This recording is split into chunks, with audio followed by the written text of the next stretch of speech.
I can create literally anything with this machine, so there is no limit to what I can offer to my clients. My name is Mone't Davis Kelsey, and I am the owner of 2 businesses with the Glowforge, My Melanin Crafts and The Clearest Cuts.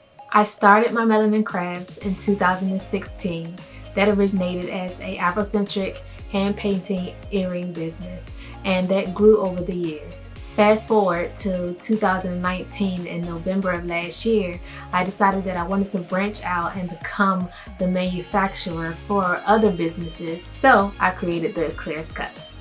I also cut all other types of items as well: keychains, dog tags, stencils, portraits, just anything that the Glowforge is capable of cutting. I cut those as well and offered those under the Clearest Cuts. I knew exactly how I was going to be using the Glowforge because I had been thinking about it for a couple of months before I had actually purchased it.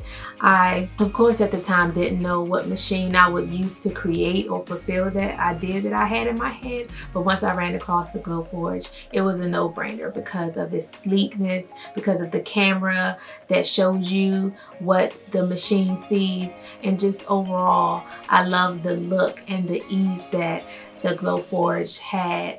Right now, this is the location for one of my Glowforges. The other Glowforge is in another room within my house. I love that it fits neatly within my room and that I can use it and run it within my business full time. Today, I use the Glowforge for a variety of things. My main market right now is earrings. So I will use the earrings to either cut and paint for one of my businesses or just cut and then send out to the customers so that they can paint them themselves. Before I got the Glowforge, I could not do a lot of things. This machine has helped me expand my business base and what I offer to my customers. I just love that I am actually getting a chance to help someone else become an entrepreneur.